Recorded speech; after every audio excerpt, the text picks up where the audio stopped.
Solemos pensar en las plantas como unos seres predecibles, extremadamente simples y manipulables. Sin embargo, son maravillosos seres vivos sumamente complejos.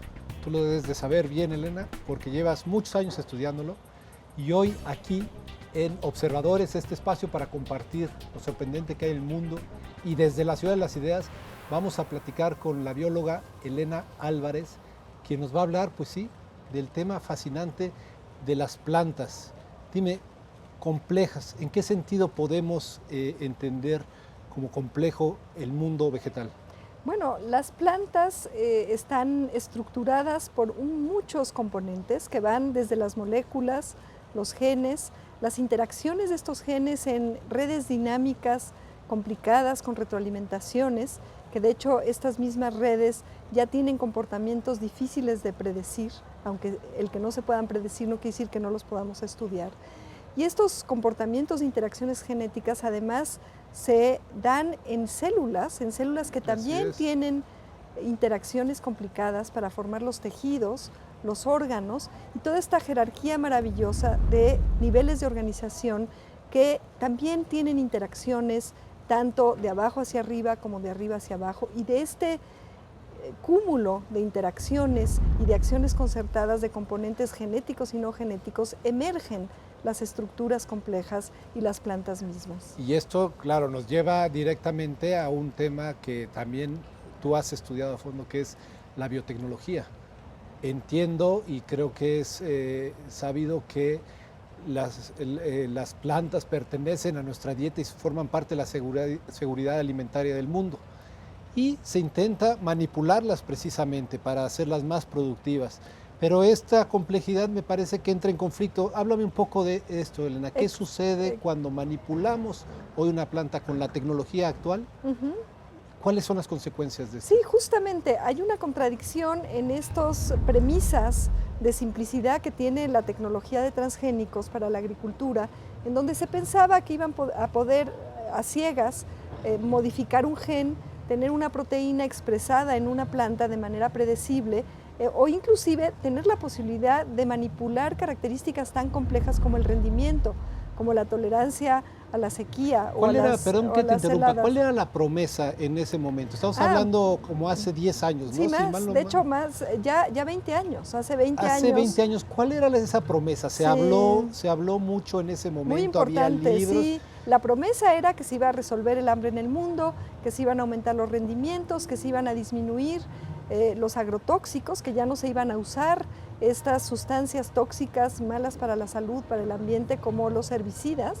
Y todo esto ya ha quedado atrás. Era la era de la comida del futuro, así se vendía. Exacto. ¿Y qué tenemos hoy, a 20 años de distancia? Hoy tenemos transgénicos que no aumentan los rendimientos, que implican un mayor uso de agrotóxicos altamente tóxicos para la salud, valga la redundancia, y para el ambiente, como el glifosato, que es altamente teratogénico, da lugar a malformaciones al nacer. Esto probado ya experimentalmente y con casos en las zonas. ¿En particular con algún cultivo en Mira, especial? todos los cultivos como la soya, como el maíz tolerante al glifosato, este herbicida que quieren introducir en México y que se ha usado ya masivamente en Argentina, tiene este efecto muy nocivo. Las poblaciones que crecen cerca de estos cultivos de soya tolerante a herbicida y que están expuestos a estas concentraciones de este herbicida tienen una propensión a cáncer y a tener hijos con malformaciones muchísimo mayor. Esto ya es un hecho comprobado, y además hay experimentos hechos por el doctor Carrasco con vertebrados como nosotros somos, que son aves que son usados experimentalmente, y anfibios, en donde se demuestra que concentraciones mucho más bajitas de las que se usan en la agricultura de este glifosato, de este herbicida, causan alteraciones muy parecidas a las que se están viendo cada vez en mayor frecuencia en las poblaciones humanas cercanas a estas zonas. ¿Qué podemos o qué debemos hacer ante esta evidencia científica que surge del laboratorio y que nos está diciendo que una práctica quizá no es adecuada, pero que ya tiene consecuencias sobre nosotros?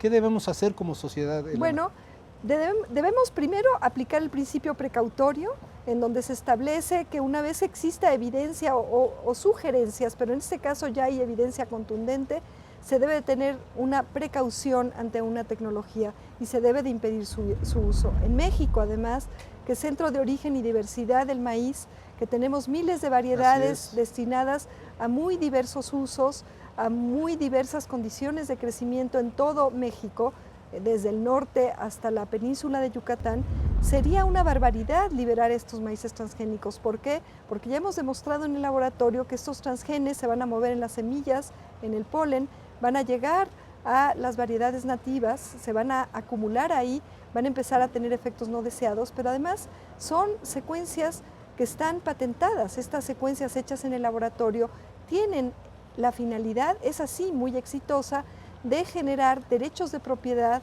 a los obtentores, a los fabricantes, a las corporaciones que generan estas construcciones, estos transgenes, sobre las variedades que las contienen. Y esto va a impedir que los agricultores que hoy por hoy producen todo el maíz blanco, que en realidad es maíz de colores que comemos, de altísima calidad, con altos contenidos de fibra, antioxidantes, etcétera, esta agricultura campesina, indígena, que tiene en su base la comunalidad, la posibilidad de intercambiar semillas, que es la fuente de la diversidad junto con la selección, se pierda, se destruya. ¿Ha habido hasta la fecha alguna autorización ya en algún campo mexicano? ¿Se permite Mira, se han autorizado siembras experimentales y piloto con medidas de biocontención, pero que ya también implican riesgos. Pero las siembras comerciales hoy por hoy están paradas porque hay una acción colectiva emprendida por varias organizaciones de la sociedad civil, varios ciudadanos, que han solicitado, más bien han demandado a las principales compañías que están promoviendo la liberación de estos transgénicos y también a la Secretaría de Agricultura y la Secretaría del Ambiente, que en este país están encargadas de dar los permisos. Y esta demanda ha permitido gracias exacto, a que un juez ha establecido una medida precautoria o cautelar en la cual ha establecido la suspensión total de cualquier liberación. Entonces estamos en un momento en el cual lo que se ocupa es la reflexión, la discusión profunda y la fundamentación con base en evidencia científica y en los datos de la realidad después de todos estos años de siembra de transgénicos en muy poquitos países, porque finalmente en Europa los han rechazado. Y hacia allá es a donde quería ir, Elena, porque finalmente está la parte de los productores y la parte de las empresas que tienen sus intereses y que también tienen que promover su tecnología. Y no hemos hablado del consumidor. Finalmente todos somos consumidores, todos comemos tortillas en este país. ¿Y cuál es la reflexión que debemos hacer? ¿O de qué forma podemos nosotros como consumidores optar o exigir un alimento de calidad y sobre todo un alimento inocuo? Bueno, pues para empezar debería de exigirse el etiquetado, porque todo ciudadano debe de tener derecho de decidir si quiere comer un tipo de alimento u otro. Pero este tipo de tecnología es profundamente antidemocrática, porque si se llegara a liberar de manera masiva, sería imposible revertir la contaminación. Entonces, el daño posible, el daño ya Cuando comprobable. hablas de contaminación, me estás hablando que esta tecnología sería capaz de borrar la diversidad del maíz originario. Pues no borrarla, pero sí alterarla de manera irreversible y alterar también la naturaleza comunal de esta diversidad, que es fundamental para la soberanía alimentaria, para la seguridad alimentaria, no solamente de México, sino del mundo entero, porque de esta diversidad depende la posibilidad de enfrentar retos ante el cambio climático global, retos ante la necesidad de mejorar las variedades para enfrentar nuevas plagas o para resolver tolerancias a estreses. Y este tipo de características complejas, que son realmente las importantes en los problemas agrícolas más importantes de este país, no se pueden manipular con manipulaciones, con alteraciones genéticas simples. Deben de estudiarse a profundidad de una manera sistémica y creo yo que estamos en México en toda posibilidad de generar una tecnología agrícola integral, sistémica, en colaboración con el conocimiento tradicional también. Entonces, y con la tú gran me dices, riqueza. como científica, como bióloga, ¿qué es? ¿Estás a favor de la tecnología, pero de la tecnología consensuada de la tecnología con hechos científicos que nos permita entender mejor esta complejidad y no lanzar o producir plantas que terminarían afectando. ¿Es así lo que Sí, puedo estoy leer? a favor de una tecnología basada en ciencia, en conocimiento, pero también de una tecnología sensible al contexto nacional. Somos un país biodiverso, somos un país centro de origen y diversidad, en donde esta diversidad es parte de un proceso que tiene al menos 3 componentes: el ambiente, la diversidad genética y las comunidades campesinas e indígenas.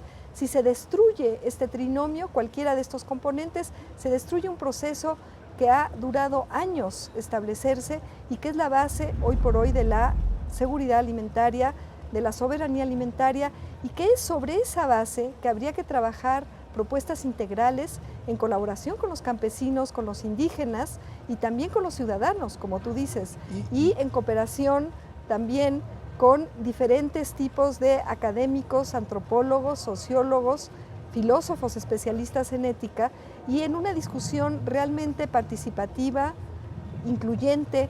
O sea, no podemos los científicos abrogarnos la capacidad y el derecho y el conocimiento suficiente para tomar decisiones que pueden afectar de una manera tan profunda Tan importante al futuro como lo que estamos ingiriendo, pero además tocas aquí el punto, la ciencia no puede estar aparte de la dinámica social, sí, de la ética, obviamente de la ética no, pero también de la filosofía, etcétera. Y tú has trabajado en ese sentido, la responsabilidad social, a mí me gusta mucho eso, la responsabilidad social de la ciencia, poner la palabra social y ciencia me parece que es importante. ¿Me puedes hablar un poco de eso? Bueno, desde la Unión de Científicos Comprometidos con la Sociedad, que hoy en día preside el doctor Antonio Turrent, un agrónomo reconocido, hemos hecho grandes esfuerzos en integrar conocimiento desde todos los ámbitos de la ciencia en torno a problemas científicos que tienen un gran impacto social y ambiental.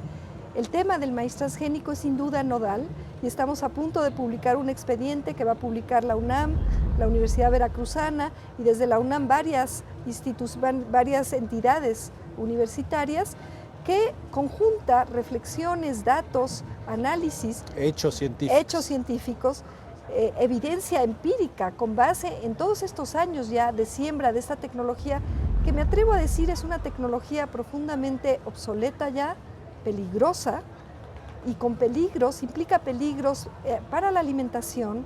Sabemos, por ejemplo, que la proteína esta CRI, que decían que era inocua, no lo es.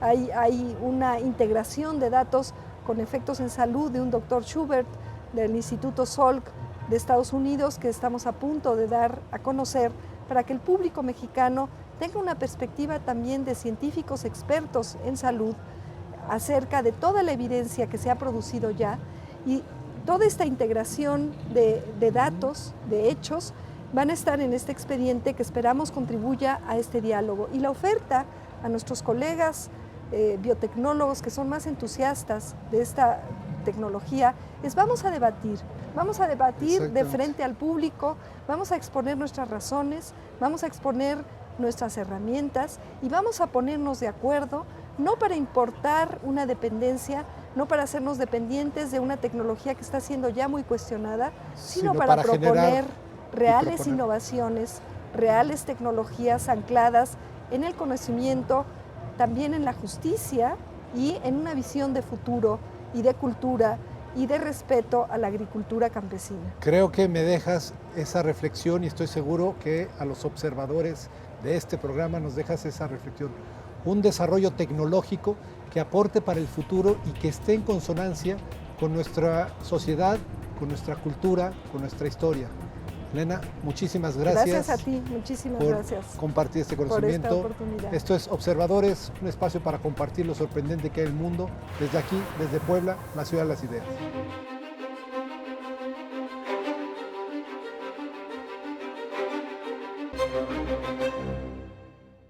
El gobierno de Estados Unidos perdió en 4 años $10.500 millones por el rescate de la automotriz General Motors, instrumentado entre el 2008 y el 2009, que tuvo un costo total de $49.400 millones.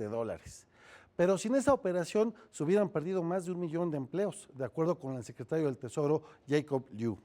Con todo, se trató de una estrategia cuestionada. Mientras muchos opinan que el gobierno no debió rescatar a la empresa, que en muchos rubros sigue siendo la mayor automotriz del mundo, otros consideran que dejarla caer hubiera sido catastrófico, con consecuencias a nivel global. Y en todos lados hay ingratitud. Recientemente, el presidente de General Motors para Norteamérica, Mark Reuss, dijo que la salida del gobierno aumentará las ventas, sobre todo las de las camionetas pick-up, debido a que algunos potenciales compradores se habían mantenido alejados de la marca en protesta por la intervención gubernamental. ¿Cómo la ve?